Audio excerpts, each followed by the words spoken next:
Tuya had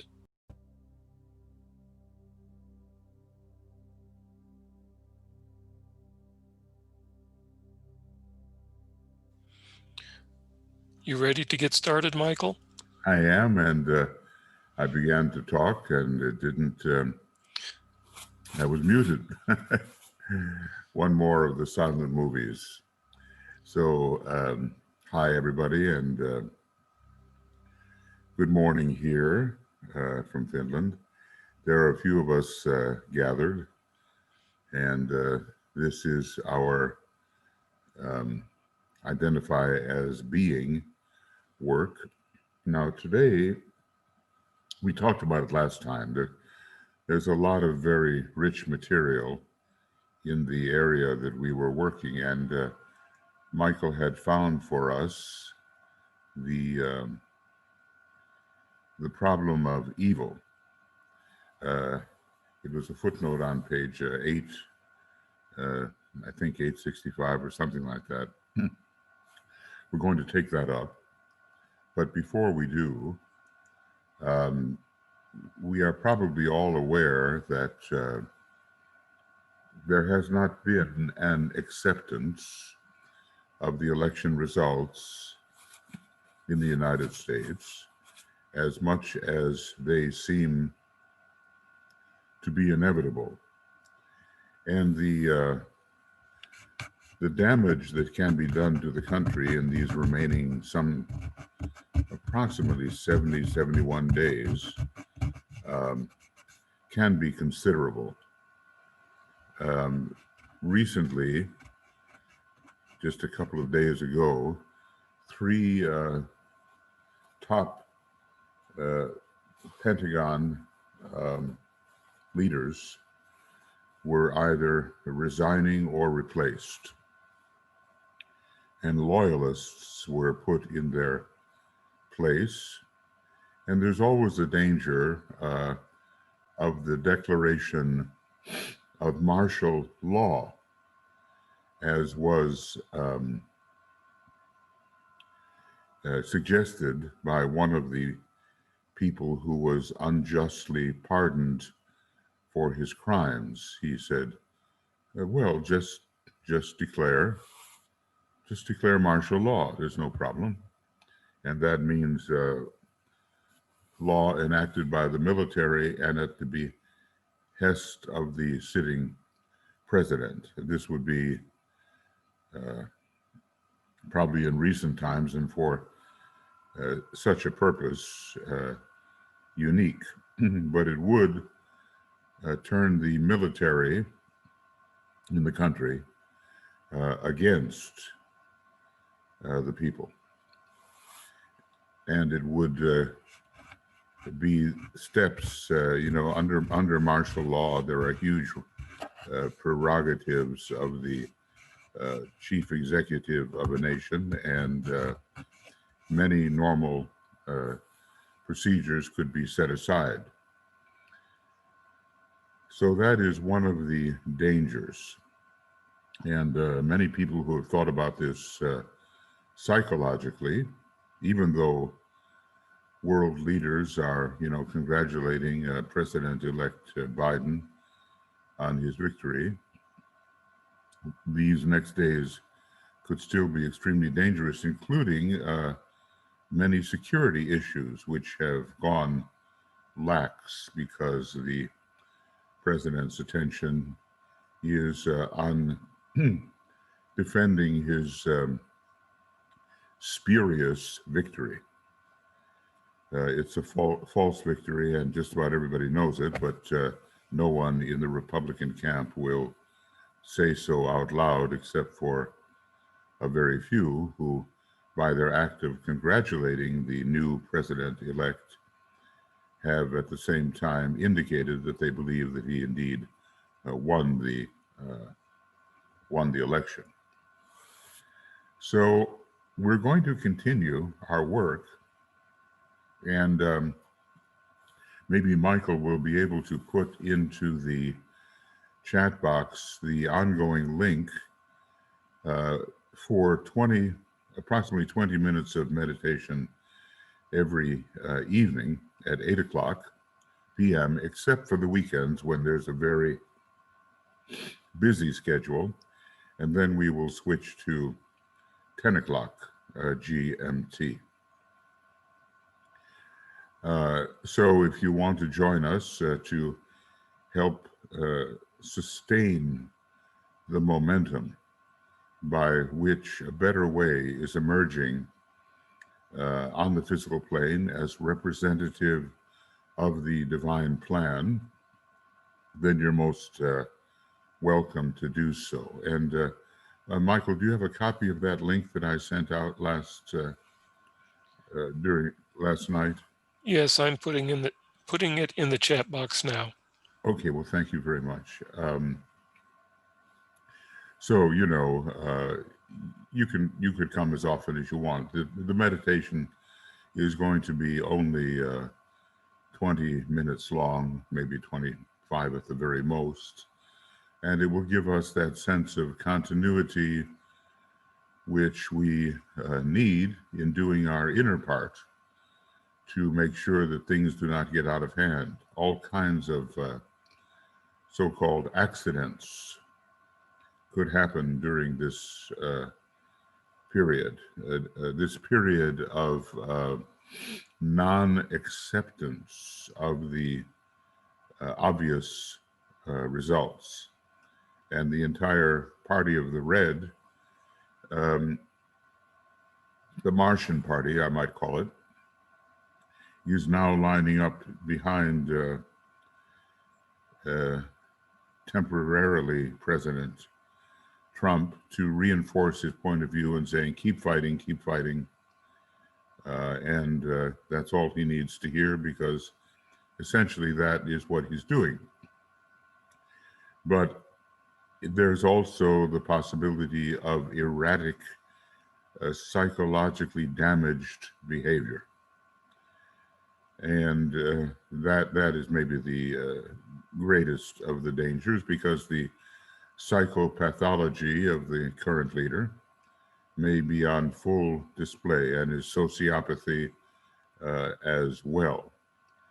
At a time when huge numbers of people are contracting the virus. What was it yesterday? About 140,000? And the death toll has, I believe, for a long time now, been over 1,000 per day.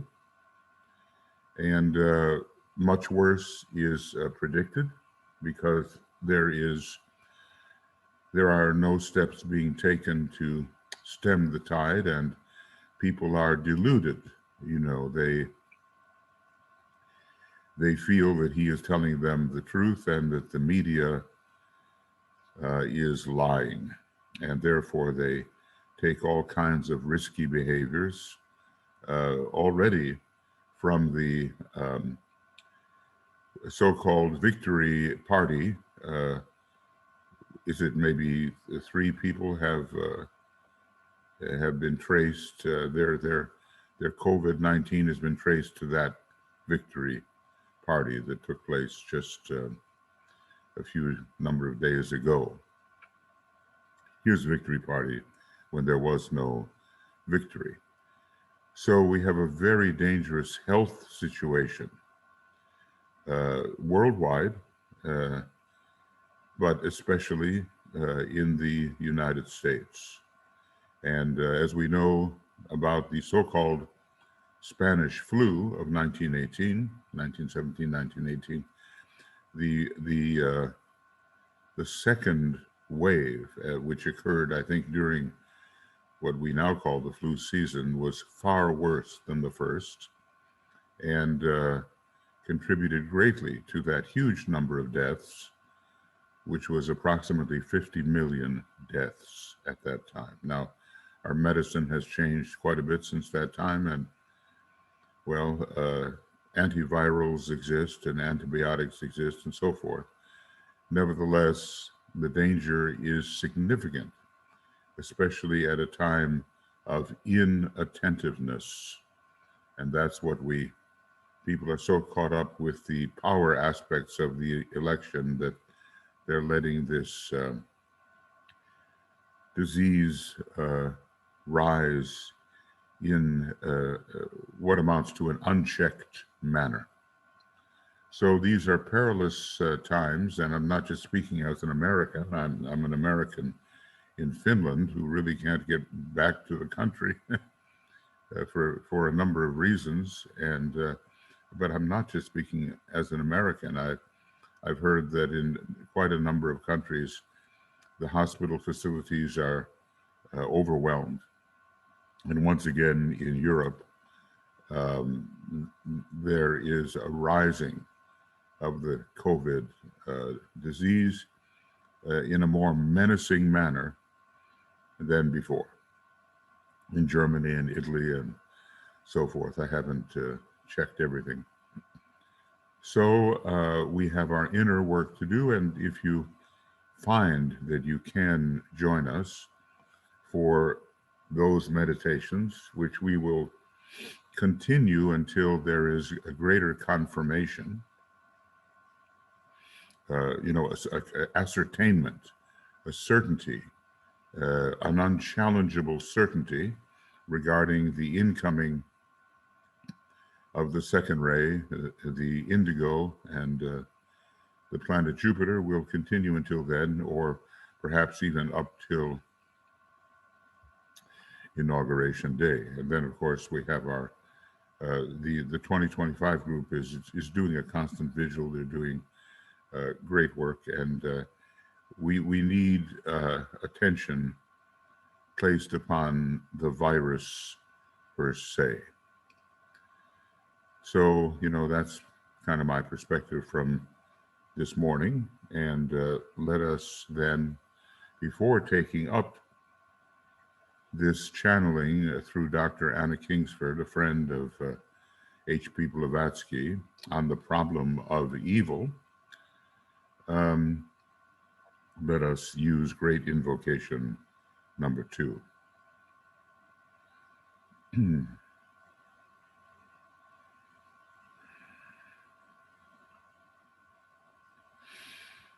Let the Lords of Liberation issue forth. Let them bring succor to the sons of men.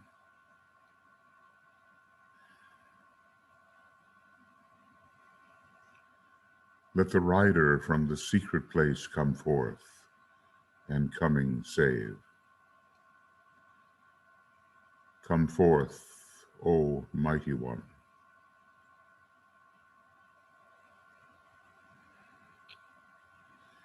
Let the souls of men awaken to the light, and may they stand with massed intent.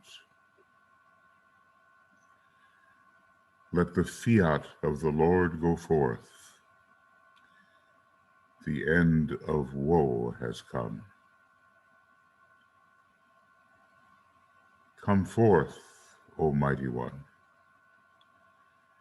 The hour of service of the saving force has now arrived. Let it be spread abroad, O mighty one.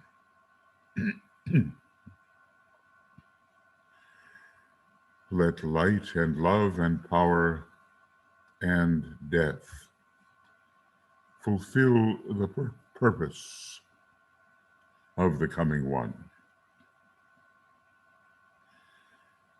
The will to save is here. The love to carry forth the work is widely spread abroad. The active aid of all who know the truth is also here. Come forth, O mighty one, and blend these three. Construct a great defending wall. The rule of evil now must end.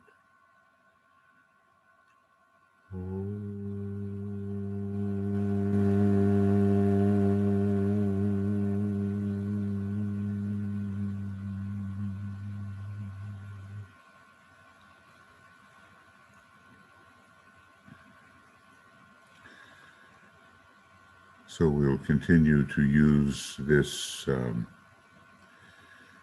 great invocation, number 2, calling forth the Christ, calling forth the saving force of the first 3 aspects of divinity in combination, calling forth, in addition, the power of death, so that the Piscean thought form, which holds so many in thrall, and that 6th-ray thought form can gradually subside until its next cycle comes forth, and so that the liberty, equality, and fraternity, which will restore right human relations and a cooperative, sharing, peaceful humanity, can come forth. Okay, now this problem of evil, we'll sort of stay with this page on which there is so much, but Michael found it for us last time, and it may be of interest to us now. Footnote 65, page 835, it may be of interest.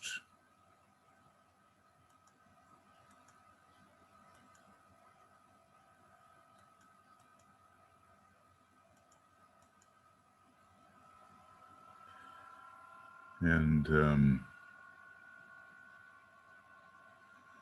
because really there are implications here for the present situation. You know, for the Buddhists, the greatest example of evil is ignorance.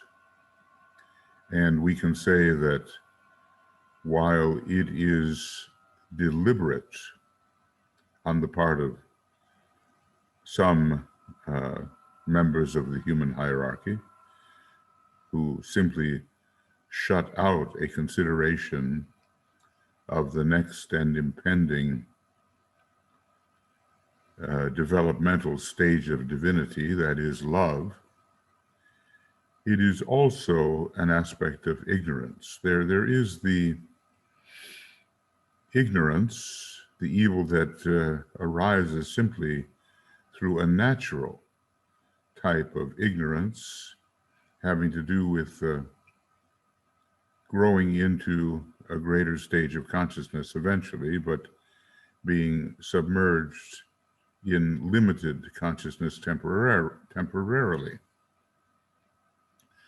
There's also that deliberate type of evil which sets aside any consideration of the impending divine aspect, which must be recognized, understood, practiced, absorbed. That, of course, is more serious, and it is a type of cosmic evil. But the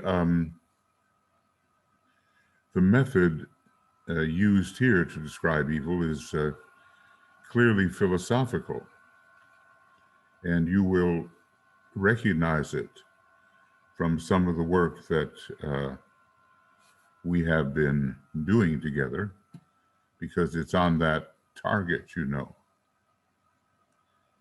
And I just want to say that I'm not going to mention all your names now, but I see who you are that are here, and I welcome you and am grateful for your presence. Okay. So this is coming through Dr. Anna Kingsford. She was quite a brilliant woman, and she didn't live a long time, but she did bring through some things that HPB thought were useful.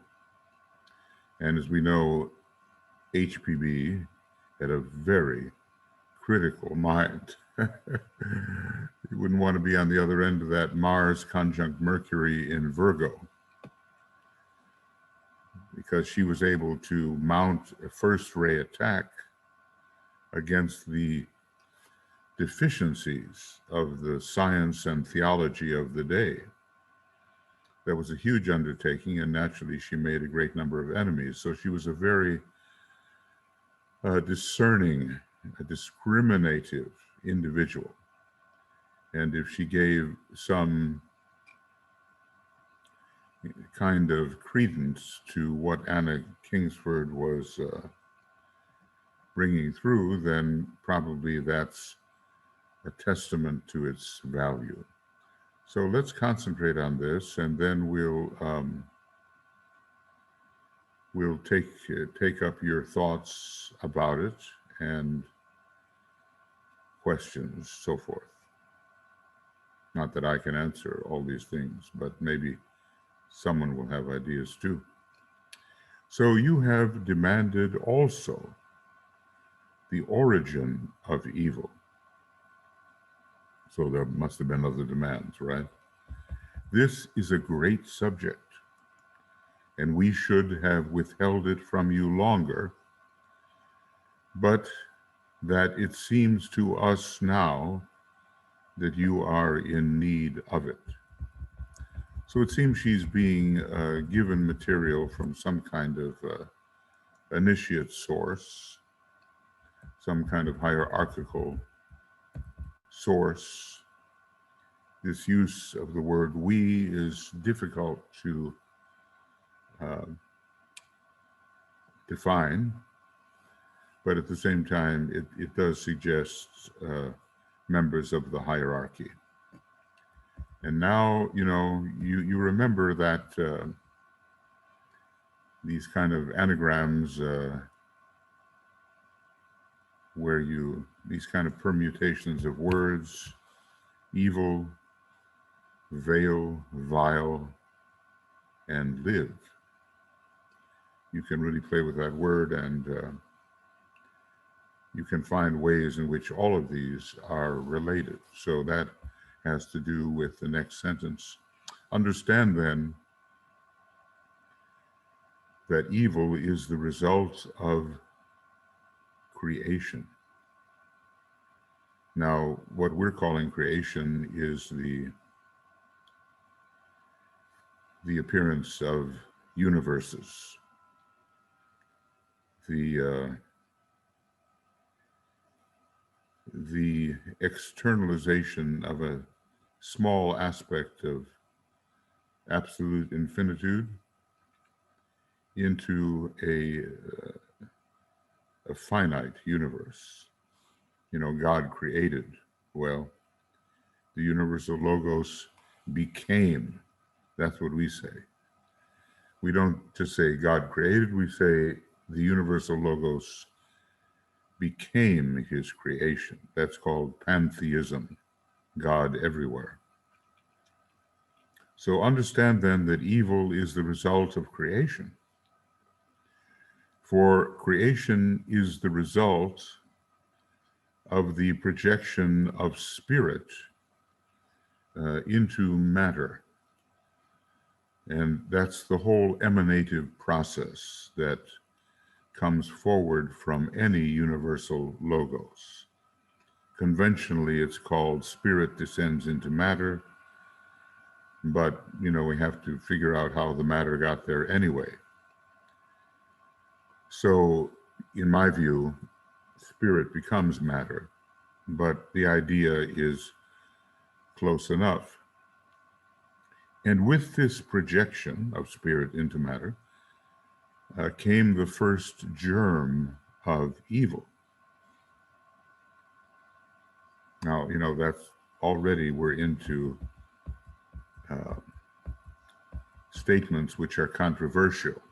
God's creation usually is looked at as the best of all possible things, celebrated in all the churches, and the greatness of God is celebrated through its creation. Is not his, it's Father, Mother, God, you know. But okay, the first germ came with the projection of the homogeneous spirit into matter. But what we really have, I think, is the Great Spirit becoming matter. That's another philosophical point. We would have you know that there is no such thing as purely spiritual evil. I forget which of the so-called heresies of the medieval ages said that there are two forces forever opposing each other, good and evil. And, you know, one of them would be a purely spiritual evil. Is it the Manichaean heresy? I can't quite remember, but, you know, it is kind of based on the great heresy of separateness. But here, the source says there is no such thing as purely spiritual evil. But evil is the result of the materialization of spirit. And from that perspective, the result of the emanation. Whoop. That's not what we want. I'm going to try to do this in a way that if I have to write something in, I can. Just to keep this in line or related to what we have been studying. So, so the materialization of spirit, this is emanation. And I'll put it in red because that is a way it will stand out from what the source is actually saying. If you examine carefully, all we have said to you concerning the various forms of evil, apparently something was given to her along that line, which is not here included, you will see that every one is the result of the limitation of the power to perceive that the whole universe is but the larger self. So that is a really important statement. And I'm going to, you know, isolate it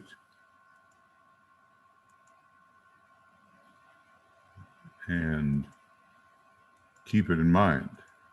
If you examine carefully all we have said to you concerning the various forms of evil, you will see that every one is the result of a limitation of the power to perceive the whole universe, that the whole universe is but the larger self. Now, we've been working on that the great self is contained, the great universal self is contained within any of the emanations. But the emanations themselves are limited in their perception. So this lack of complete perception of the larger universal self, caused by successively reduced emanations, is a contributing cause, an important contributing cause to evil. It is now, here come the, controversial things. It is then true that God created evil. You're going to have trouble with theologians on this one. Or became evil. But yet it is true that God is spirit. So here we have the contradictions, the paradoxes. And being spirit is incapable of evil. We're presented with a paradox. Evil, live, veil, vile. Because of what we normally call life, a veil has been thrown over the realization that God is spirit and the utmost good.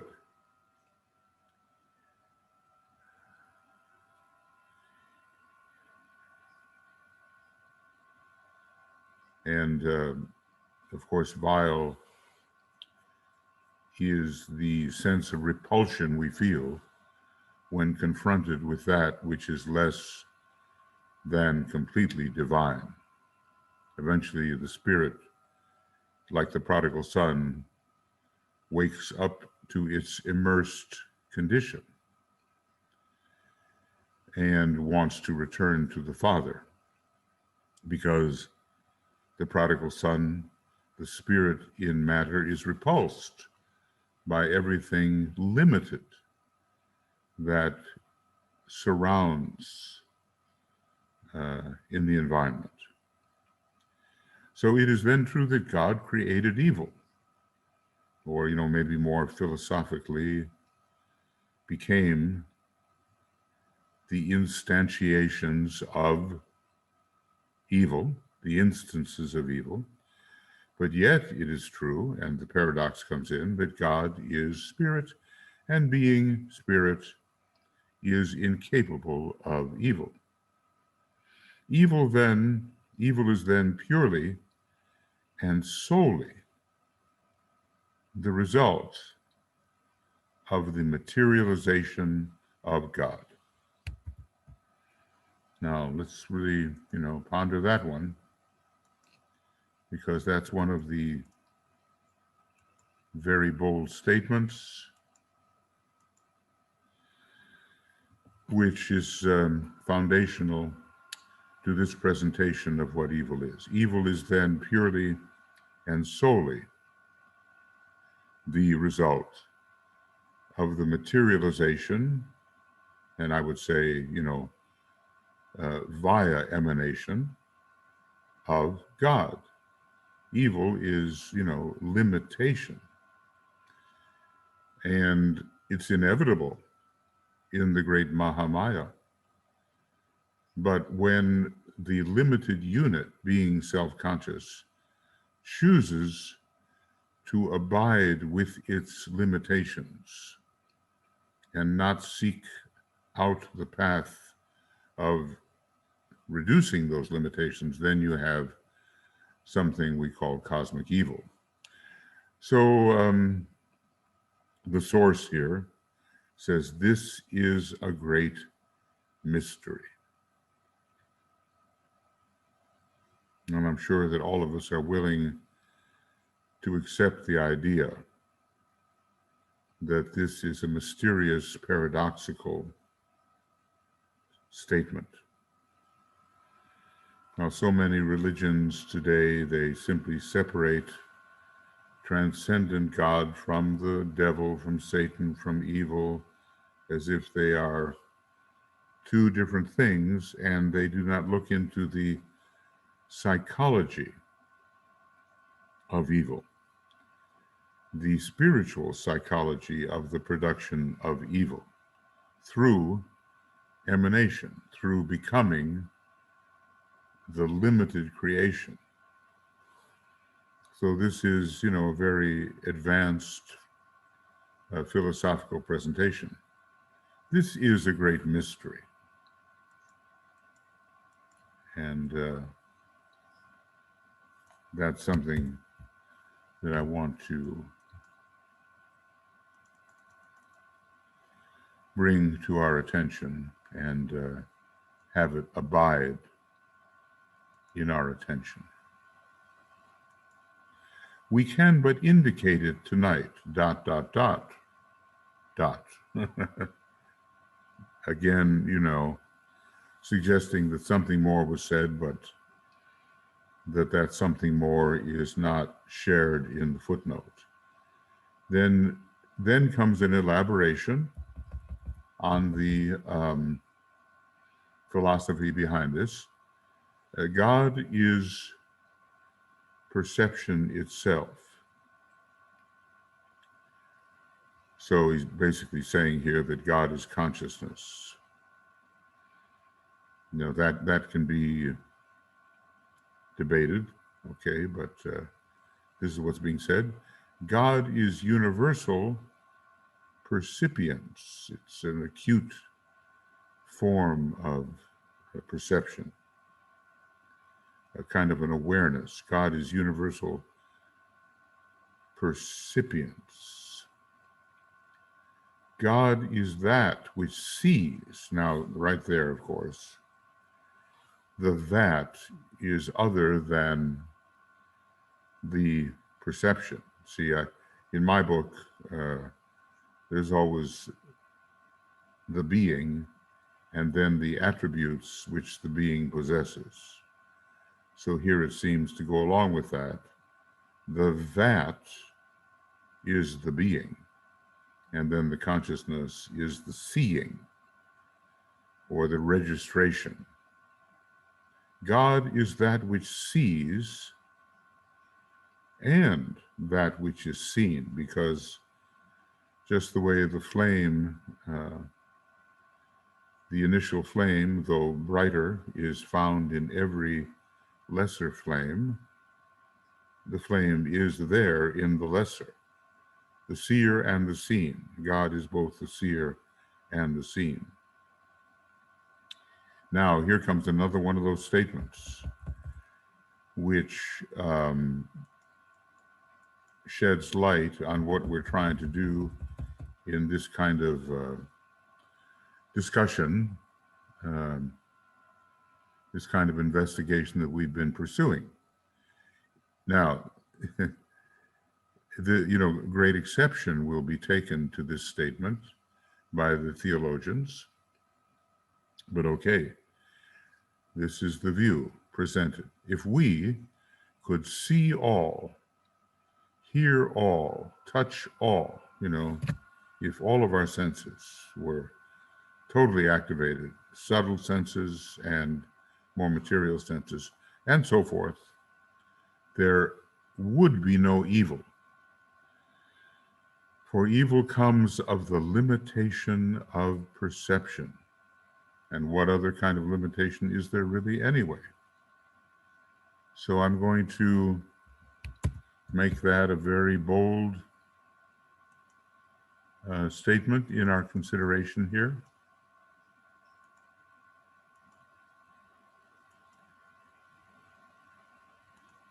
If we could see all, hear all, touch all, and so forth, there would be no evil, because there would be no limitation of perception. And from limitation of perception,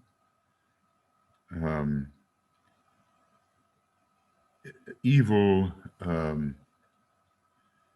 judgment arises, and evil action, limited judgment and limited action, which works against the ability to perceive the whole. So evil is always holding us back from the kind of perception which is eventual to us if we will simply leave behind the limitation of former years, even the good which should have been outlived. something of that nature, says the Tibetan. Evil is but the good which should have been outlived. At the time, it's as good as you can get, but if you cling to it, you're clinging to your limitation of perception, and you never enter the state where you can see all, hear all, touch all, and so forth. And now comes a kind of a peculiar statement. You know, it's almost like the reason for the production of universes, the reason for the great breath, the reason for the great Mahamaya. That's what we're seeing here. Here we have the reason for the production of the Mahamaya. Now, such a limitation through emanation was necessary if God was to produce aught other than God. Now, that's one of those statements to ponder. You know, we seem to have a need of the great transcendental deity, which is a completely unified, homogeneous something, to produce, apparently, something other than itself. Of course, there really can be nothing other than itself.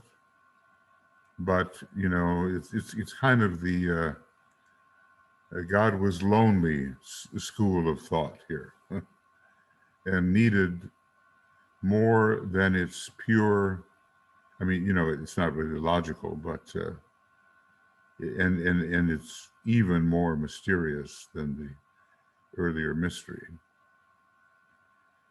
So limitation of perception was necessary. Limitation of perception arising through emanation, and I'm going to put that down,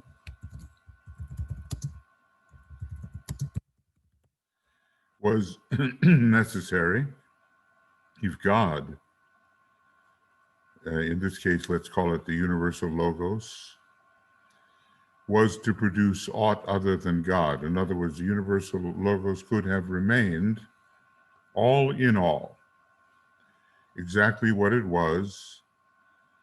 Or, you know, we could even go beyond the universe and talk about the utterly super universal deity. It could have just remained exactly what it was, but somehow there is this need for exteriorized limitation, so that it's almost as if God has a companion, which is an other, because there is no other, and God awakens to the fact that there is no other and must produce an apparent other through the Mahamaya.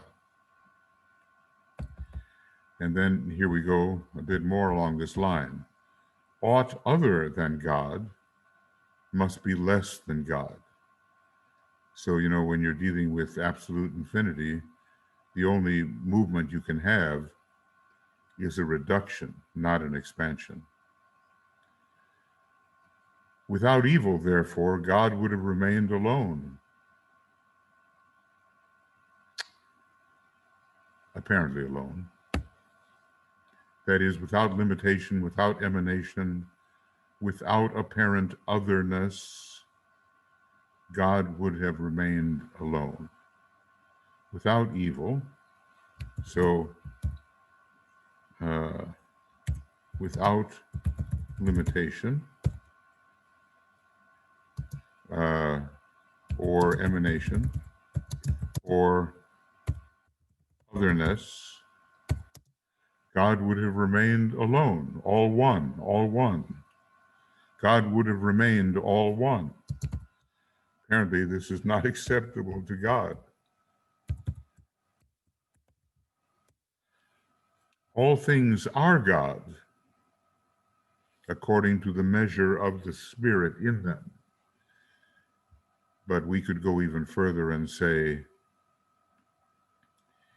that all things are that spirit, and that the spirit, being indivisible, is equally distributed in all apparent things. So you can see how deep the philosophy goes here. So far, it's basically telling us that there is a God of the universe, and essentially it's the only being, and we and all emanations are that being, and we have to awaken to the fact that we are that being, but evil, that is the limitation of our perceptions, prevent us from awakening until we manage to wear through them and remove veil after veil, remove vile veil after veil that is caused by our artificial livingness in Mahamaya. So we, in evolving, remove vile veil after veil in the, let me call it, illusory livingness we call Mahamaya, the great illusion. Well, a lot to chew on here, isn't there? So you can understand why the source, whatever it might have been, would have preferred to keep the discussion from you until perhaps more understanding had been developed. I don't know. So that is to say, a perfected humanity will be a perfected vehicle of the divine spirit. We can go along with that, right? And it says, see the Merkaba of Ezekiel. By the way, first chapter, Ezekiel apparently had monadic vision, because the wheel that he saw, according to the spiritual, way up in the middle of the air, that song, is really the monadic vehicle. And that's what it's called. The monadic vehicle is called the Temple of Ezekiel. The Temple of Solomon is your causal body. The Temple of Ezekiel is the monadic vehicle. Great is our indebtedness to the seers who throw out for us flashes of light on the darkness and mystery of human life, where the struggling spirit, struggling until it returns to itself in fullness, and I'll put that in,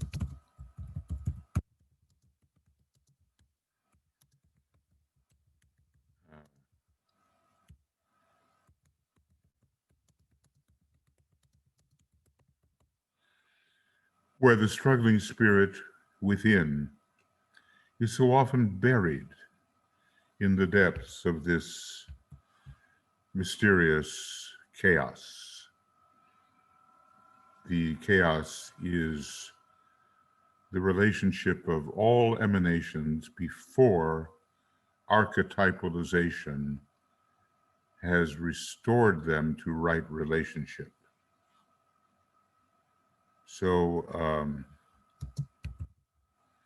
chaos is the usual relationship between all emanations before archetypalization has restored them, the relations, to correct archetypal relationship. So, you have confusion until the archetype imposes its structure upon the confusion or the chaos. So great is our indebtedness. The seers throw out flashes of light on the darkness and mystery of human life. The struggling spirit buried in chaos.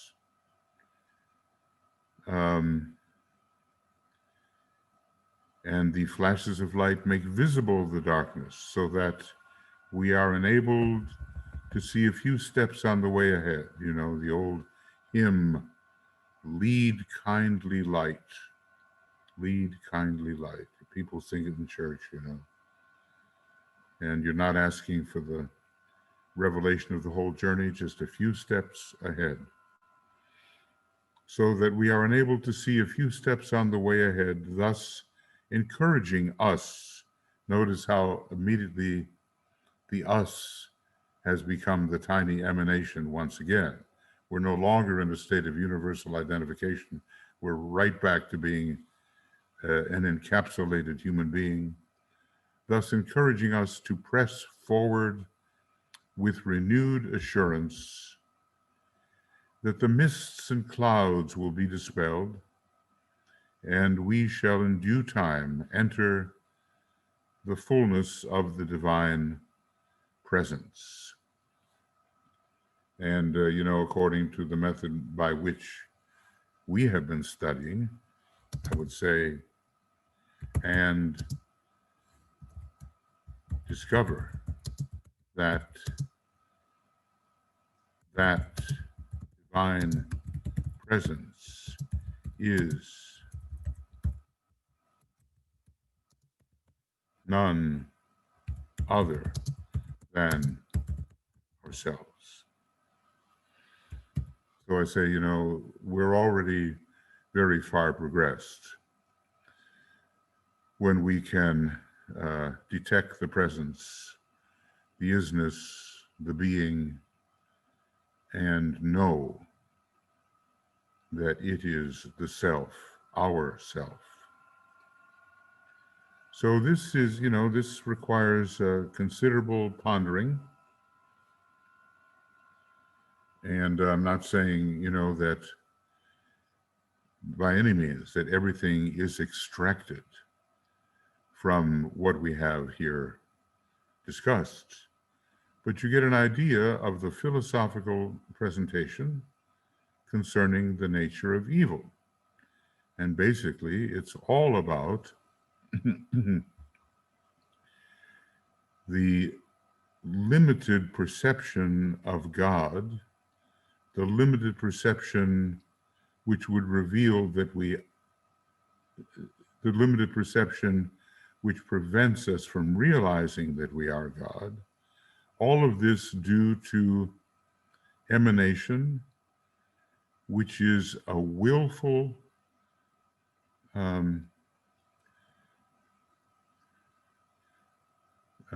perceptive self-reduction. So emanation is caused, emanation is behind this whole thing. God, that is we, divide ourselves willfully and encapsulate the one in the many through the process of emanation. And the liability of doing so certainly creates a partner. We're not all alone, but at the same time we become confounded, confused, lost in the chaos until we begin to archetypalize our relationships on the path of return and realize that we are the one from which the many went forth. Now, there are just so many emergencies in life in the world of form. in the world of the Mahamaya. So many things that in our moral universe we have to straighten out. Those are great responsibilities that you kind of wonder, do you have time to consider these very elevated and advanced philosophical perspectives? But I would say yes, that now and then we have to consider them just to keep a kind of balance, lest the Maya completely absorb us and we forget our origin. And we forget that we are the origin of ourselves, of our apparent selves. We are the origin of our apparent selves.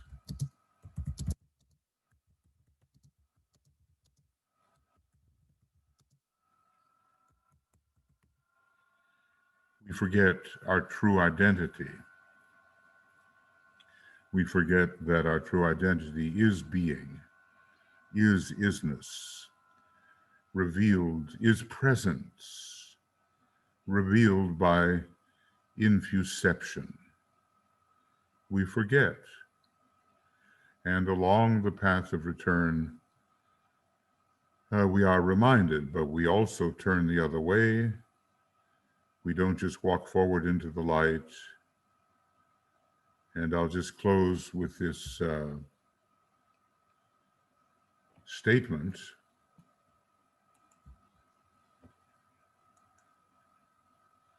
If I can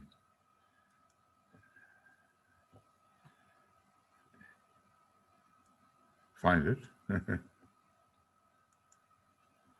He who faces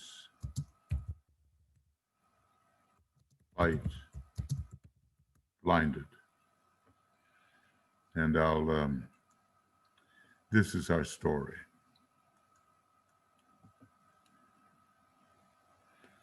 This is our story, and I'm going to bring it here where maybe it'll be a little easier to see, maybe. And if not,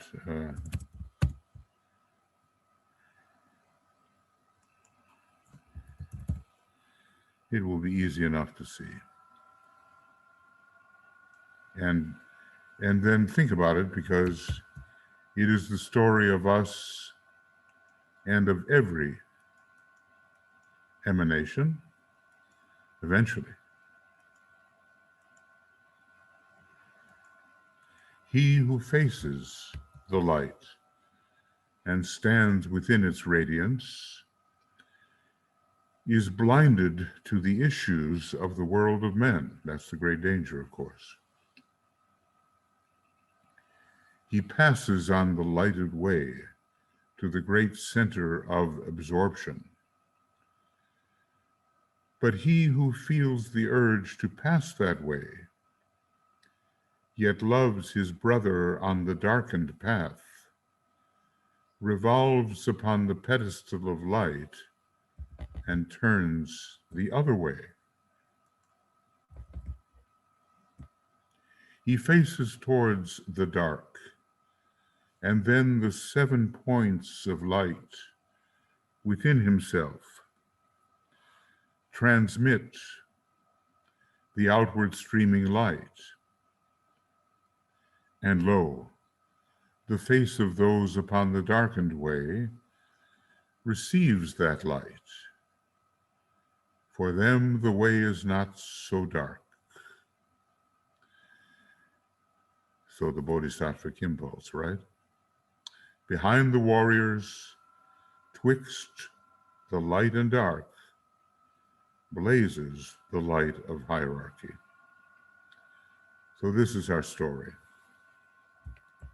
And we cannot forever save ourselves, so to speak, by returning to the non-emanative state.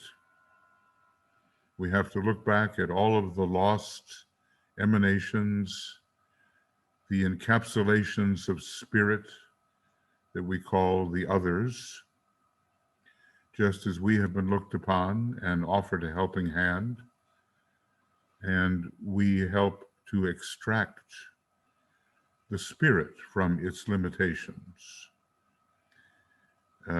We help the apparent others re-become the spirit extracted from self-imposed limitations. After all, it is the will of the Great One that holds all emanations in their limited condition. But that same will, that same spirit arises and wills to break through and return to the oneness which it essentially is. And all of that method of doing so is what we call the path of spirituality. Okay, friends, so that's at least my analysis of this temporarily. And we can talk then a little bit about the problem of evil. We don't, want to speculate on it over much,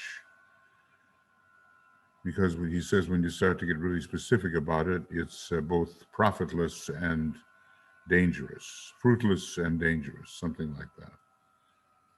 Because you can attract the attention of these opposing forces that DK says are warring militantly against the efforts of every aspirant and disciple, and especially against initiates and so forth.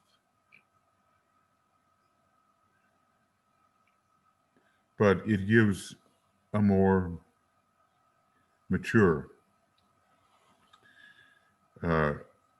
perception, conception of what evil is and how it's rooted in the whole system and how it's indispensable and necessary according to the habit of the God that we are, and how we'll never be rid of the Mahamaya, and never have been or never will be. And from that Mahamaya, produced by the apparent fragmentation of the one, with its reduced fields of perception, from that, evil arises. So it's evil is a necessary evil, it appears, which doesn't mean we don't fight against it in Mahamaya to the extent we are capable, to restore the archetype and design to the relations to be found within any cosmos, within any universe. Okay. Now it's time to take a look at your thoughts, etc. Michael? Yeah. I thought since this was something that was presented as a footnote in a treatise on cosmic fire, which was published mid-1920s. 1925 finally came out, I think. And its source was the Theosophist magazine. I think it was showing issue 29, something like that. And it was to Anna Kingsford. It seems to have relevance. At the time it was put into Cosmic Fire, it has relevance now. And Anna Kingsford was born September 16th of 1846 and died February 22nd of 1888. So presented to her, she was a contemporary of Blavatsky. My friend, yeah. She was an English anti-vivisectionist, vegetarian, and women's rights campaigner. She was one of the first English women to obtain a degree in medicine, and only and the only medical student at the time to graduate without having experimented on a single animal. Yes, these are all good things to know. And, obviously the Tibetan was aware of her writings and chose to have them included for our consideration. She was quite, an accomplished individual. So I thought that context would be important for our understanding of the time period and how it related then as well as now. She was definitely a Victorian. And, there are some elements in her life which were similar to those of Annie Besant, who was a social activist. Uh, there's a book out somewhere. It's called The Last 5 Lives of Annie Besant.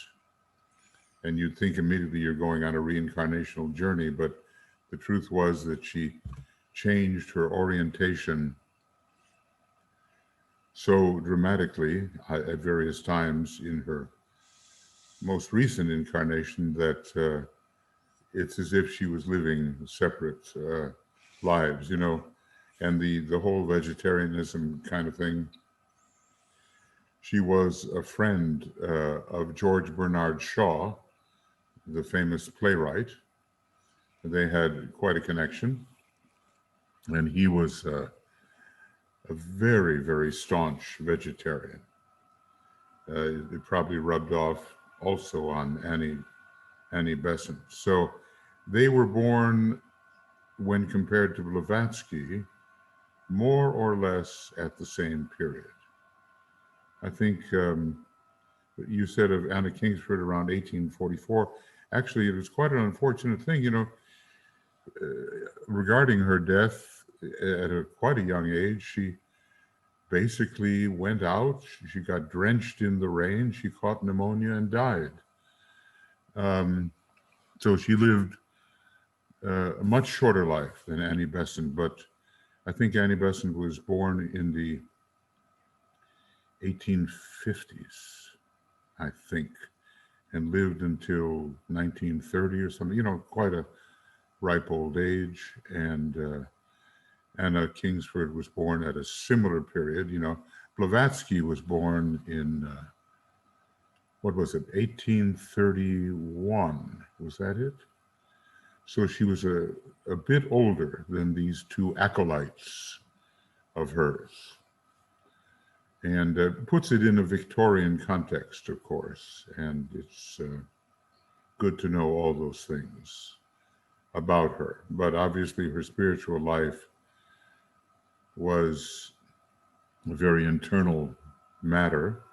And she was probably doing a lot of things in terms of that inner communication that did not show even in her radical outer life. Radical for the period, for sure. And what a pioneer, in terms of medicine. So the knowledge is good to have. Thank you. And then our first offering comment is from Isabel, writing, "The purpose of spirit projecting itself into matter is to redeem it. Therefore, says Alice Bailey in Discipleship, Sanat Kumara is the prototype of all world saviors, and everyone participates in this work of salvation, redemption by the appropriate use of said matter within his or her sphere of responsibility." Sphere of responsibility. Yes, yes, yes. That all makes sense. Now, the real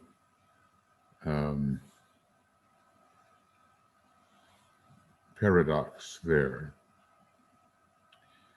is how matter is produced of spirit itself. So, it's not as if something separate from spirit, something called matter as separate from spirit, really exists. My present view on this is that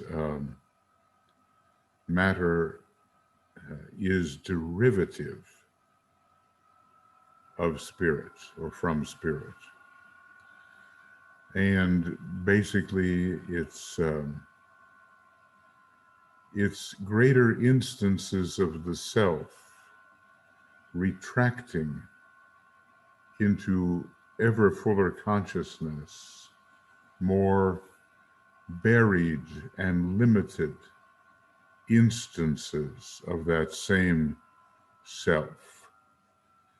So redemption is really the expansion of the consciousness within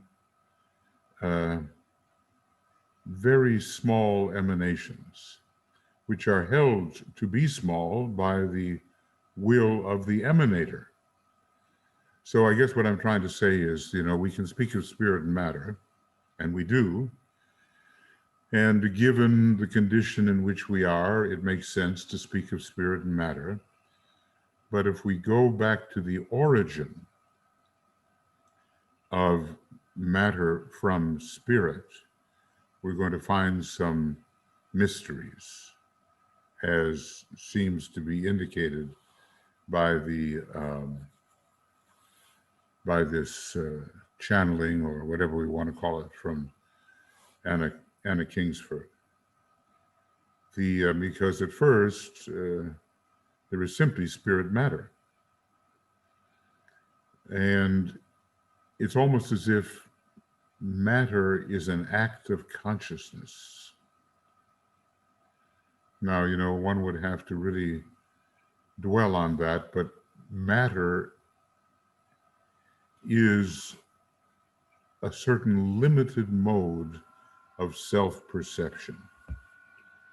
I'll try to get into that next time, but I'll just say, a couple of things here.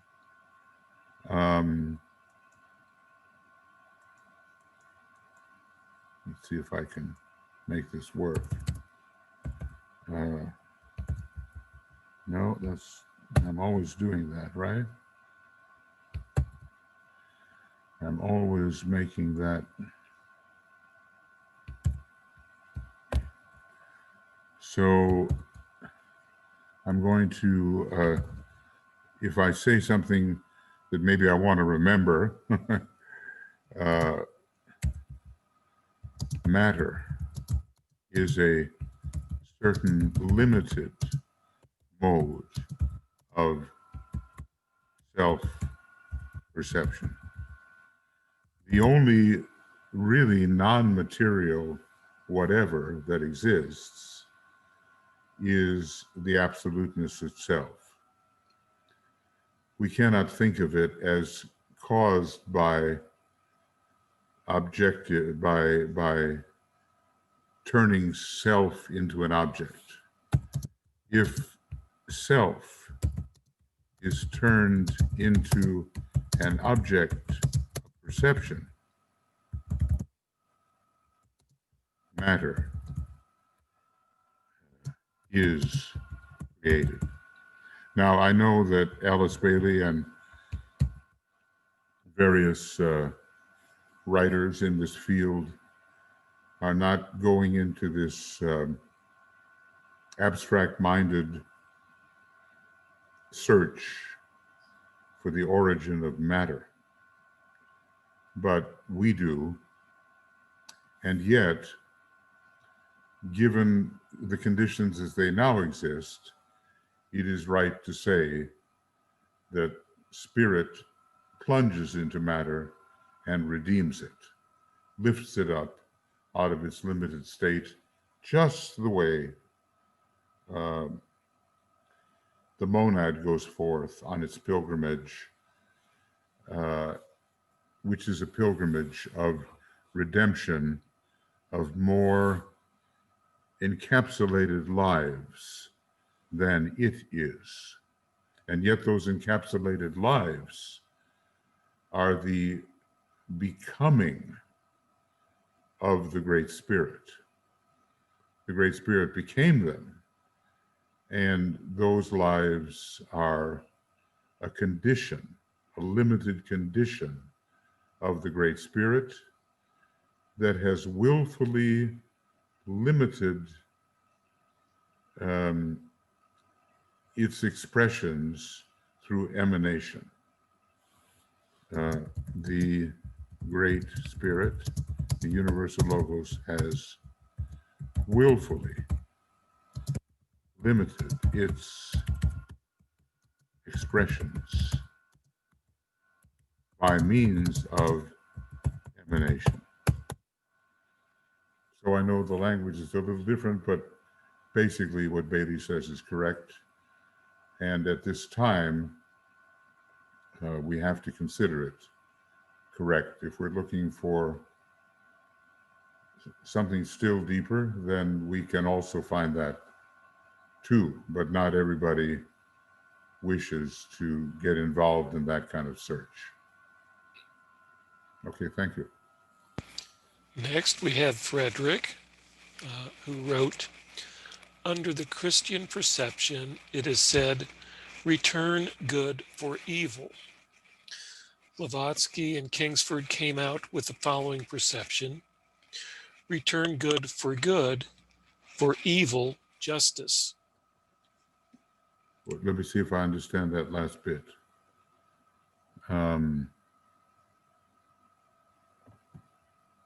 Because it's a little bit, let's see if I can, here it is.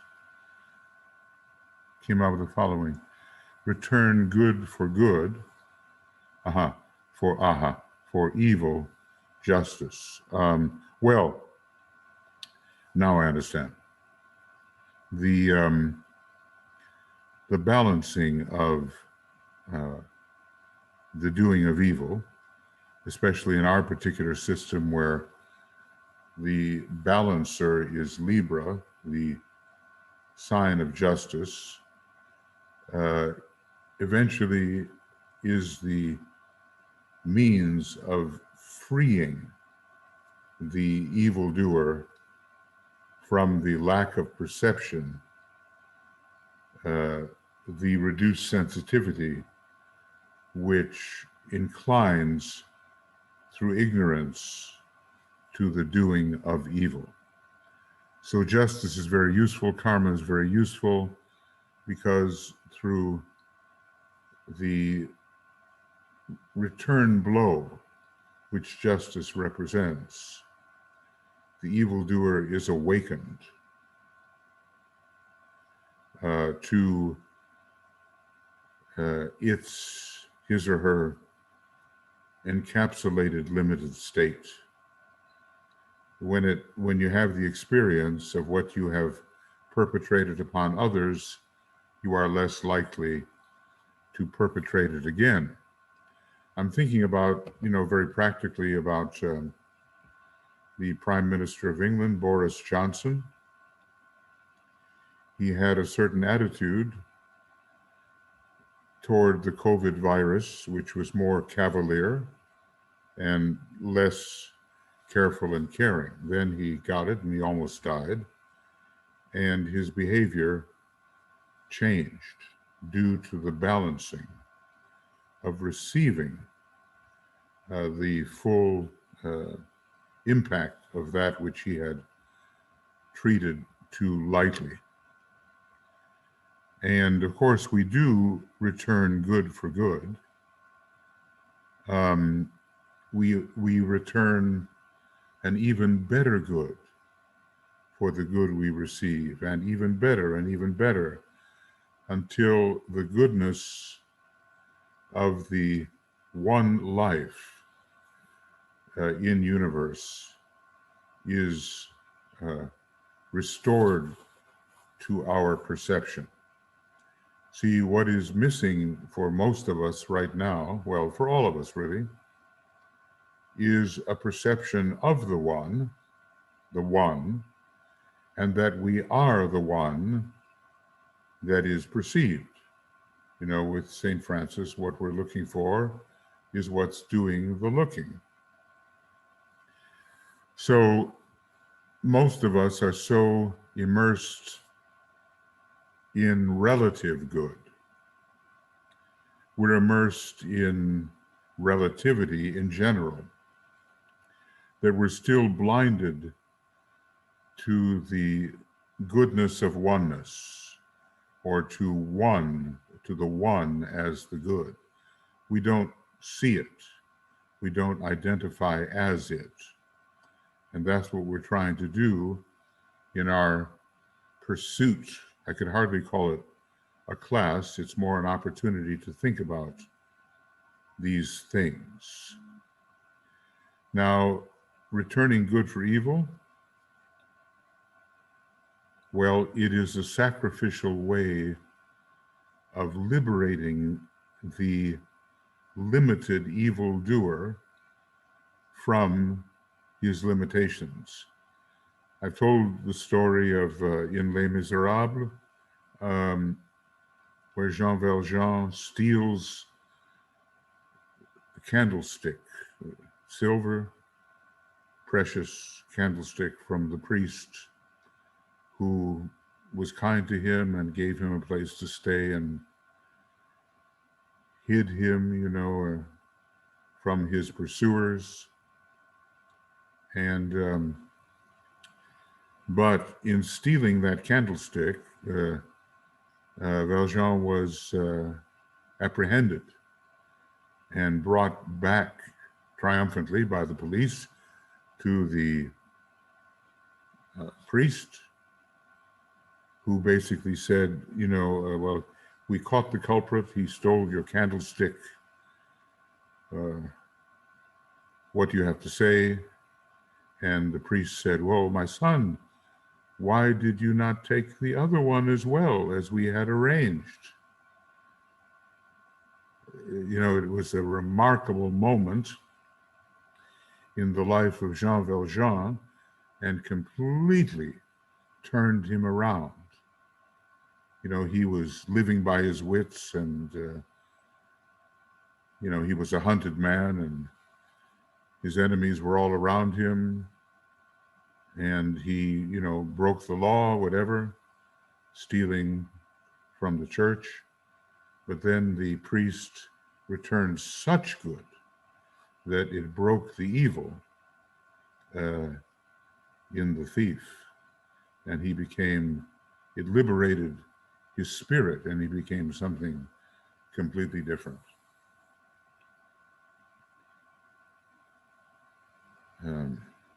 So all of these have their application for sure. Thank you. We have Roz writing, God at play in the great Mahamaya. Yeah, play, the drama, the dance. What do they call it? Lila? Lila, the great play, the great dance, the great work of art. The joy of limitation, or the joy of objectivity. Can you believe it that maybe God, the transcendental super universal God, needs relief from absolutely articulated infinity? In other words, needs relief from being everything, and so becomes limited and specific. It's said in the same kind of mood that it was written in the channeling. If God was to be aught other than God, God gets lonely. The God gets lonely school of thought, and God needs the play of limitation in order to balance out its absolute infinitude. And of course, it couldn't be its absolutely infinite self unless it was also apparently not its absolutely infinite self. In other words, limitation. God has to be limited uh, if also God is to be absolutely infinite. So the limitation has to go along with it. It's part of the absolute infinitude, and every Mahamaya is an instance of infinite instances of the limitation of God, super universal God, as absolute infinity.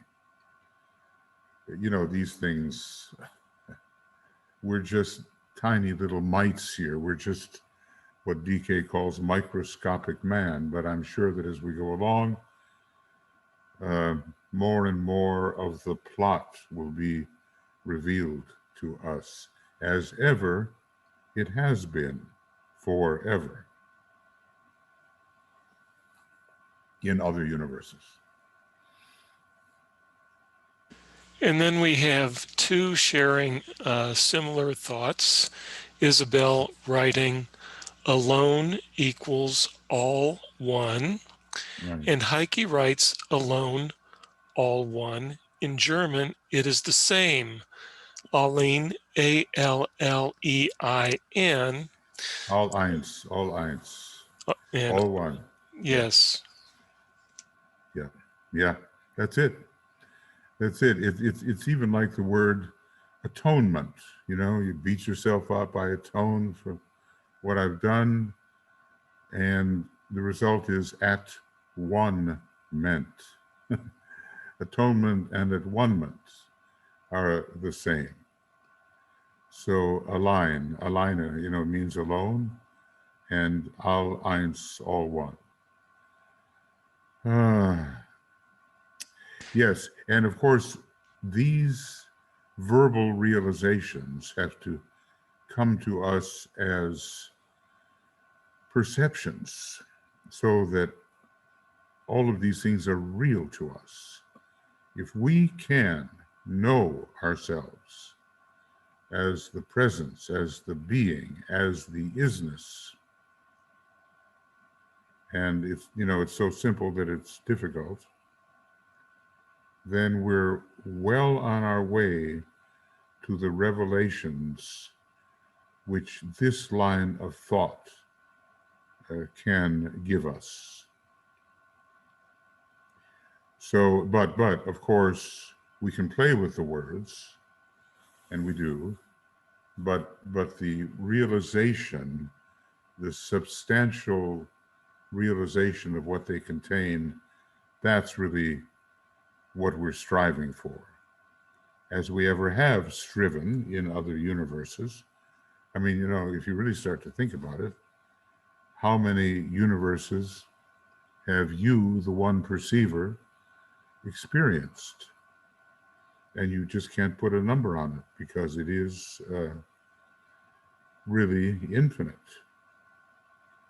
And there are many philosophical problems that come up when you start to think about that. The whole problem of linearity and sequence comes up.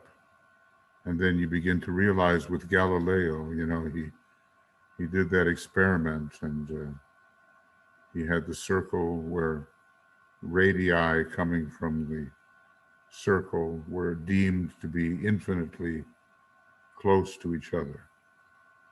But then he drew another concentric circle, and then there were spaces between the radii, the infinite radii, because of the concentricity of the larger circle. And he just threw up his hands and said, God is incomprehensible. And of course, he was, a great thinker, not only a scientist in the conventional sense. He had certain scientific discoveries and investigations, but he was obviously into metaphysics as well. And he just, being a tiny little human being, he just said, we can't understand God. And that little experiment that he conducted with himself, that convinced him that God to the human being was totally incomprehensible.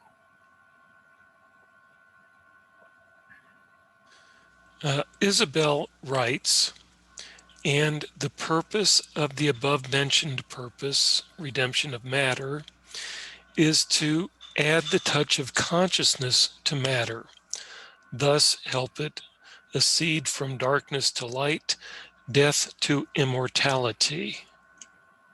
I would say that within the context of a universe, that is correct.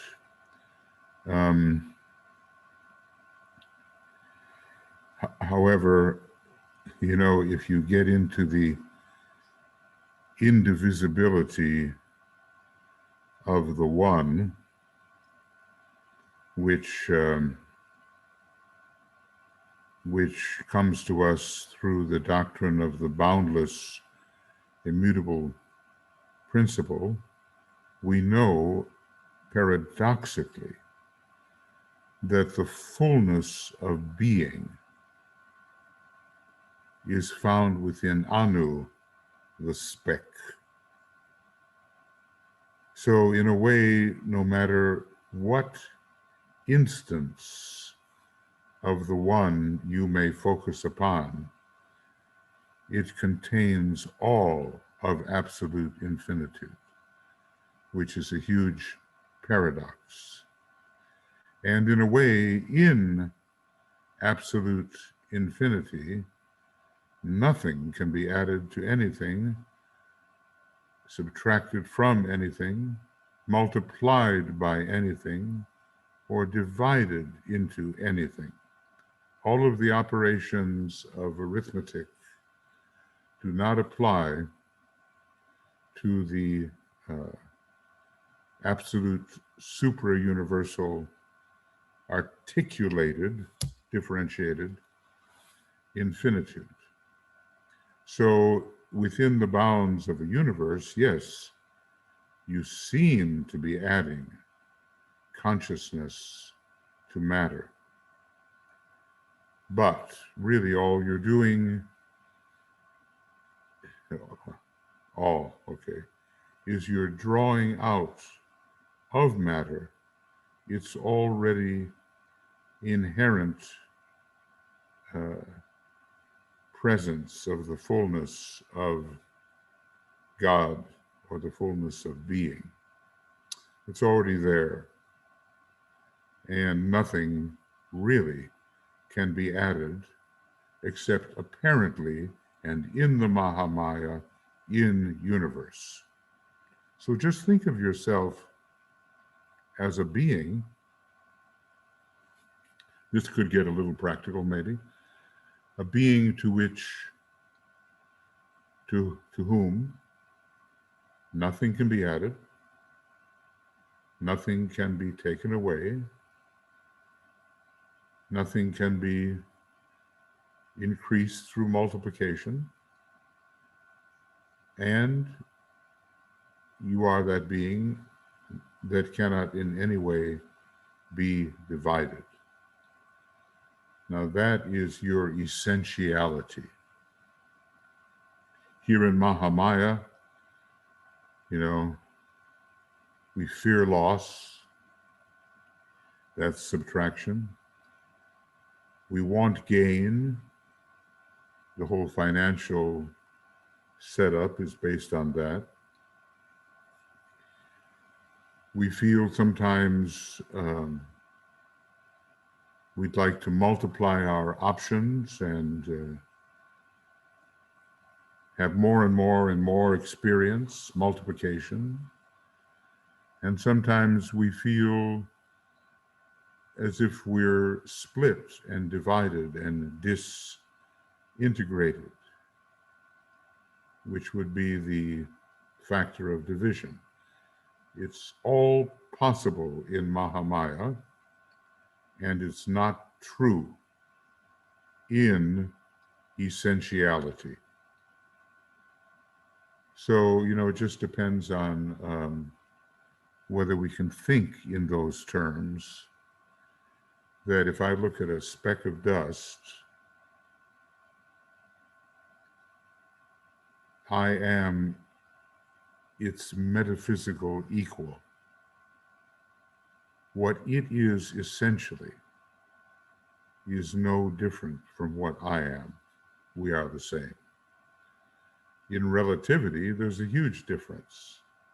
And even a solar logos can be as a crystal when compared to greater beings. But that's Mahamaya, in which you can operate with arithmetic, but not in reality. You are basically untouchable. You know how it is in India, they have the caste system of the warriors, the Brahmins and the, what is the Kshatriyas, the warriors, and the, I forget the name for the merchants and those who buy and sell, and then finally the untouchables. Well, that, could work out in a literal and a repulsive manner, but think of it, you are untouchable. Why? Because there's nothing else to touch you. See? There's nothing else. There's no other. And in order for touch to take place, you need division. You need at least a duality, and you don't have it. Because absoluteness is that than which there is no other. So trying to get some of these thoughts really anchored in the consciousness so that they're not just words, but somehow reveal their reality. This is what we're trying to do with our process. Okay, well, thank you for your thoughts, Isabel. And Vera has a raised hand, and you should be able to unmute yourself. Yes, I did. There you go. Yes. Yeah. Just bringing the discussion a little bit to home. With everything in manifestation is tainted with evil, limited perception, ignorance. We are tainted with evil. And usually when we use the term evil, it's like it's somewhere outside of me.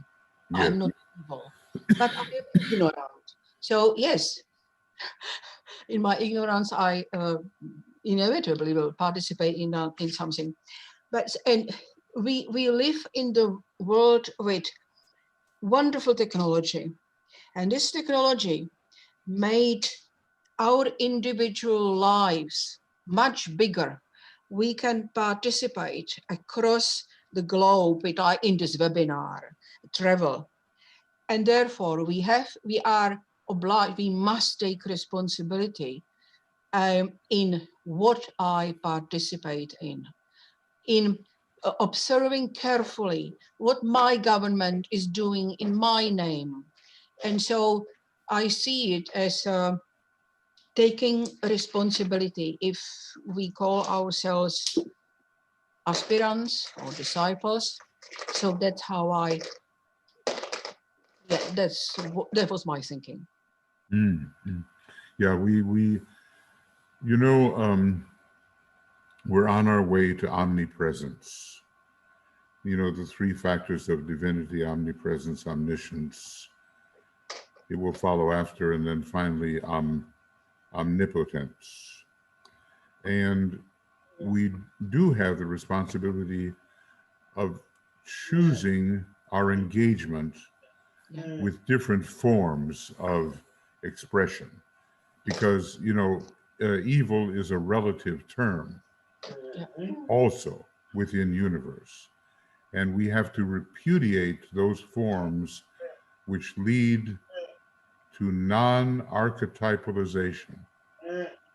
See, archetypalization is what we are attempting to achieve in all of this chaos, and evil, relatively speaking, is that which obstructs the manifestation of the archetype.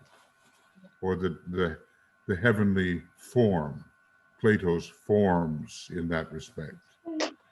So, okay, and even though we are exposed to so much more than we ever have been, and it will go on and on and on until finally we're exposed to every possibility within a universe, we have to choose along the way to engage with those forms and processes which lift the veil and do not further confine the consciousness and confine the spirit.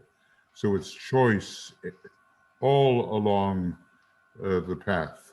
And we will eventually achieve the omnipresence, the omniscience, because in a way omnipresence leads to omniscience, and finally the omnipotence of the one great being that we finally re-become in full consciousness.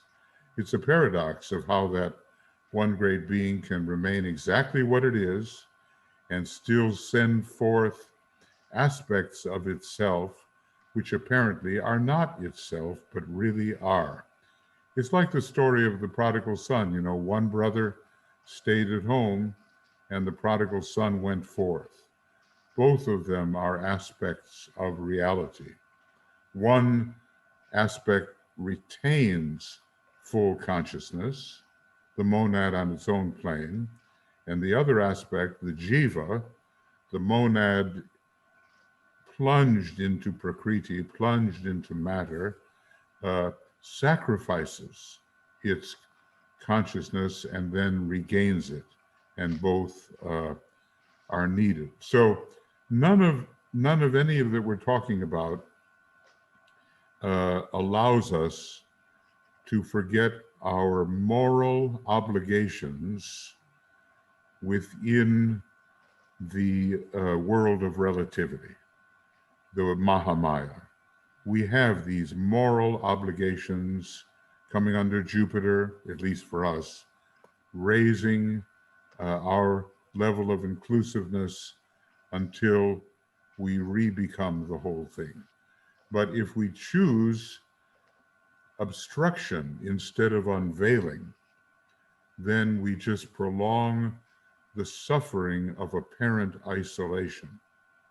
That is the kind of the main sin. We choose to remain separate and thereby suffer until we can stand to suffer no longer and begin to unveil all of these, throw away all of these limitations until we re-become even the things which we repudiated before. It's like the law of repulse, the fourth the fourth law of the soul, you know. Later, it's an aspect of the law of love, but at first it repels.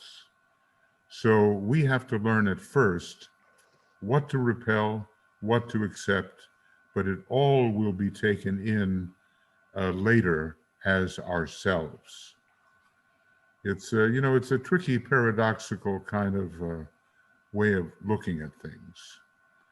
But we're on our way for the umpteenth time, and we just have to get an idea when we think of what we are, that we're not what we seem to be. That's just so very important, because if we think we are what we seem to be, then we trap ourselves in limitation. And others who are brothers of unique blindness, they are called, they not only are trapped themselves, but they seek to trap others as well, apparent others. Now, did I miss what you were driving at? No. You just said it very nicely. Thank you. Yeah. Okay, I just, sometimes I get going and then the question that prompted thinking about it is lost. It's somewhere back there. Okay. And I just want to make sure I covered a little bit of what you were thinking about. It's a not paradox, but making the right choice, as you put it, often involves sacrifice and pain, and it's not easy. Correct, correct. And it is pain Yep. to the personality, especially, and finally liberative Yeah. for the inner human being.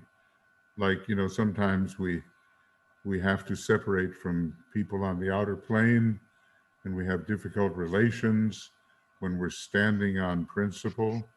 And later we discover that these same people are restored to us on a much higher turn of the spiral because we made the difficult choice early on. So, you know, there are many reversals on this path, I think. And we just have to remain alert. You know, right now we have a drama working out in the United States.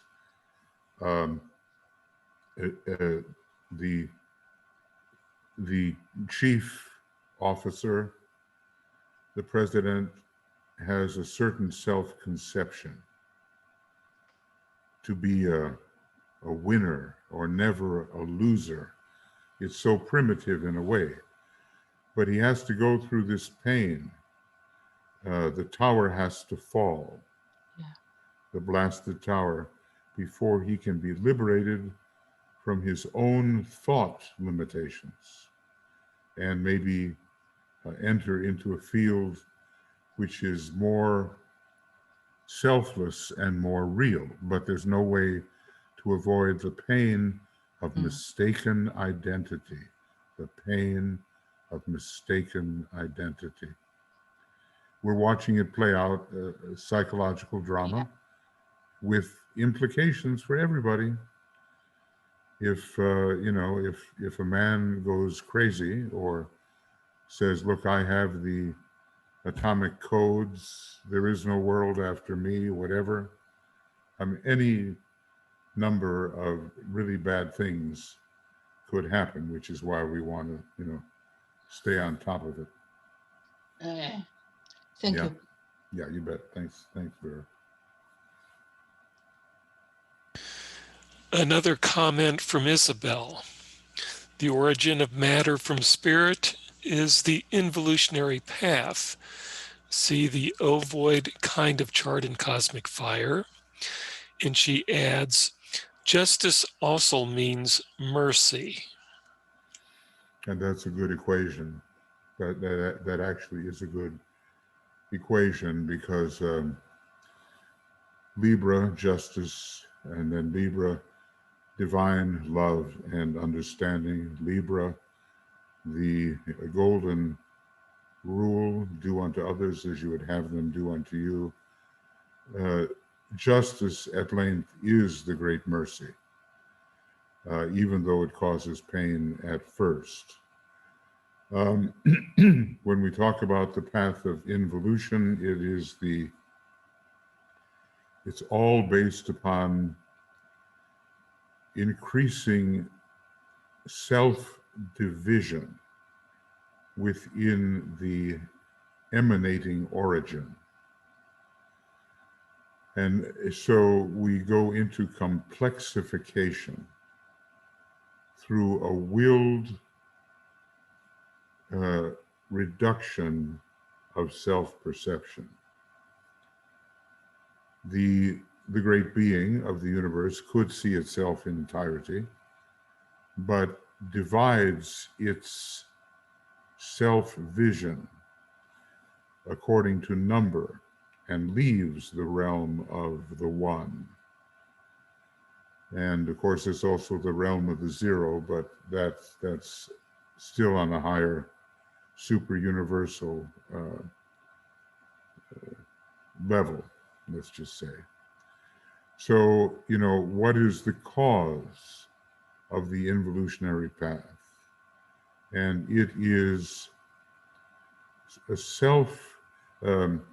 it is numerically reduced self-perception, leading to the complexity of the many and their relationship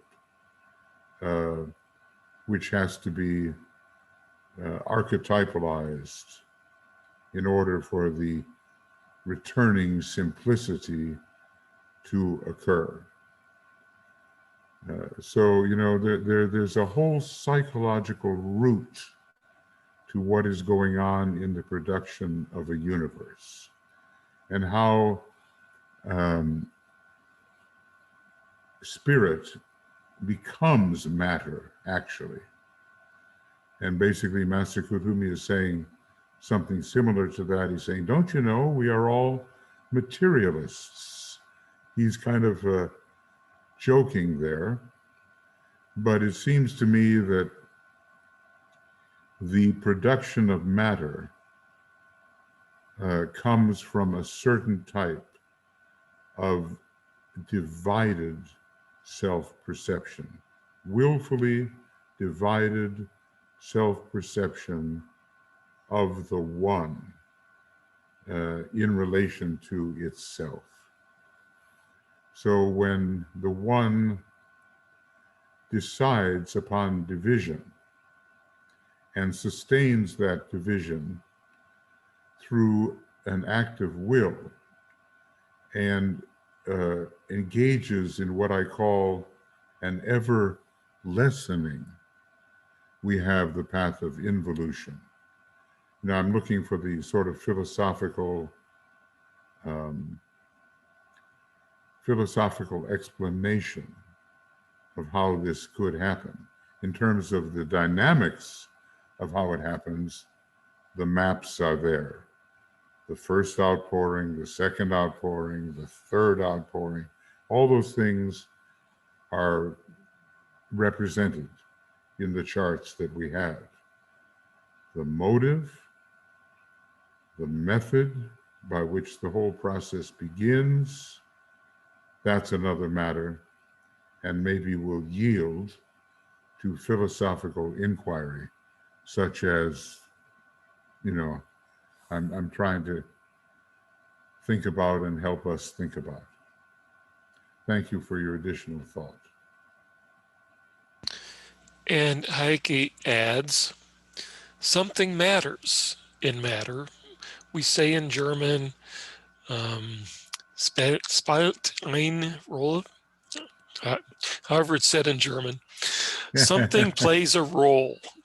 Interesting to see how language seems to see through some truths which we often didn't yet realize fully consciously. Matter as the role playground of spirit. Yeah. Spielt, it means to play, you know. Spielt eine Rolle. So something plays a role. And, you know, it's all part of the kind of joyful, blissful assessment, evaluation of the universe. Matter as the role playground of spirit. And basically, the being who plays is playing within the field of its own perceptually divided selfhood.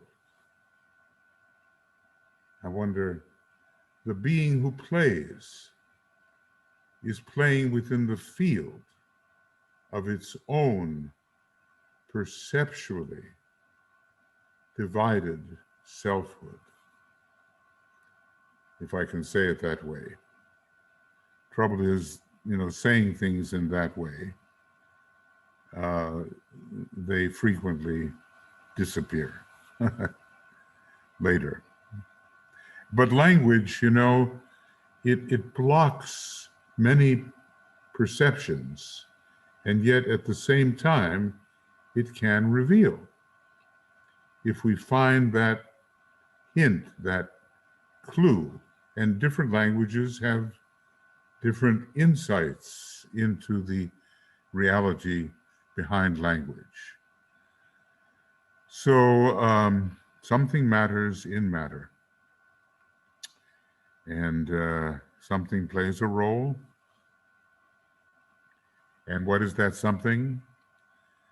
That something, there's only one actor. there are not multiple actors. Only in Mahamaya do there seem to be multiple actors. What you meet, what you play with, what you have your dramas with, and all the rest, it's all just the one actor.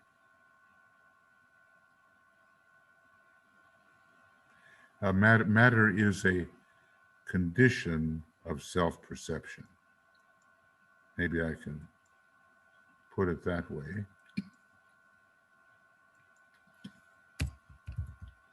So let's see if I can do this. Matter is a condition of reduced, well, okay, I'll just say a condition of self-perception, because you can look on, the great being can look at itself and see Mula Prakriti. And then within Mula Prakriti, through willful self-limitation, come all of the instances of embodiment, all of the instances of matter. I guess, you know, being human, we go through a lot of struggle and pain, but beyond that, in the higher kingdoms, the keynote is far more joy of the soul and bliss of the spirit. We just have to work our way there through realization. So beyond entrapment,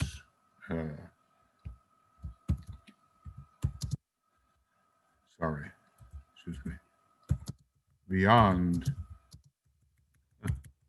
just spell, huh? Entrapment in matter is the blissful realization of spirit. So when we manage to extricate ourselves from our prison, then the joy and the bliss begin to appear. The joy of the soul, bliss, that's close, of the spirit. Yeah. Thank you, Heike. Okay. And there are no other comments and no hands raised. Sometimes I'm really happy to hear that, you know. Okay, friends, we're at the point anyway, and we will, you know, we'll continue with this document next time, which will, I guess, today is the 12th, apparently. And so the 19th would be the day, depending, of course, on whether there are other things going on. The full moons and new moons and all that, they take precedence over what we're doing here in these other presentations. But, you know, spend 5 minutes of illusory time a day and see if you can see that everything that is comes out of you when you are considered to be isness being presence. Isness, you are isness, you are being, you are presence, and all arises from you. See if we can make those things real to ourselves. Tonight we have Reappearance of the Christ. It will be a broadcast on our usual YouTube channel, and Tuya will be giving that meditation. Although, you know, we always have to remain on guard. Sometimes I have to do it, and sometimes she has to do what I do, and so forth. So now the great invocation. All I have to do is find it, right?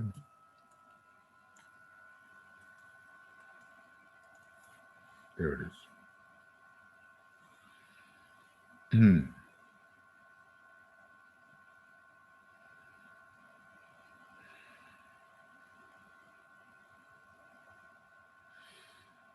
From the point of light within the mind of God, let light stream forth into the minds of men.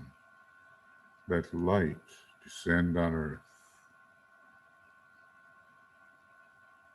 From the point of love within the heart of God, let love stream forth into the hearts of men. May Christ return to earth.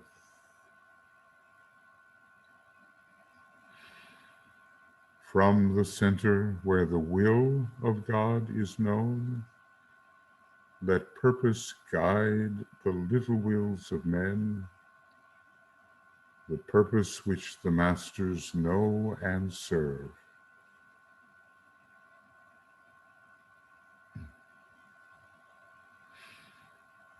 From the center which we call the race of men, let the plan of love and light work out, and may it seal the door where evil dwells.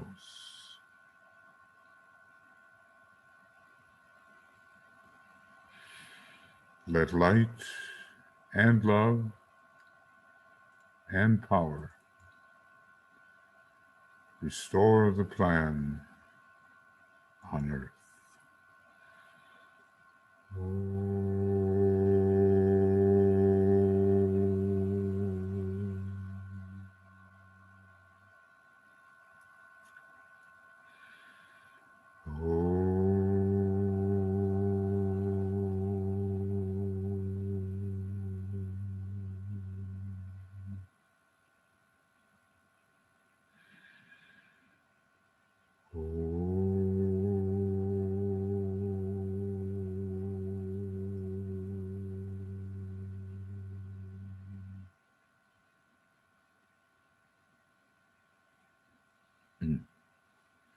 Now, remember tonight at 8 o'clock GMT, I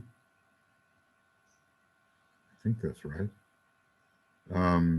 we have the first of these sustaining meditations to try to continue to make things smooth in the transition from one president and vice president to another president and vice president, and trying to ensure the sustainment of the democratic procedures and norms. So do join us. Tuya will be offering that meditation, and you have the link. Michael has put the link in the chat box up at the top. I think it is, Michael, of the chat box, somewhere up there. Yes, it is. Yeah. So you're most welcome. There it is. There it is. Ending in the numbers 102. So you're most welcome to join us. And it's an experiment, of course. And we're continuing to work esoterically to help bring the will to good through, and goodwill and a sense of normality in the sustainment of the benefits of democracy. So maybe we'll see some of you there this evening. I think at 6 o'clock, we have our reappearance of the Christ meditation on the YouTube, normal YouTube channel. It's not a webinar, it's the normal YouTube link. Okay, everybody, lots of love from all of us, and many blessings. And thank you for being here. and this will be ready before long. Remember, a lot of things are being added to Makara all the time. Our programs, meditations, the Tibetan's books and commentary on his books. There's a lot of those. And I would just say never stop studying his books if you can sustain the necessary point of tension. Continue your studies, which will help you continue your meditations and which will enhance your service. So we'll see you soon, and take care.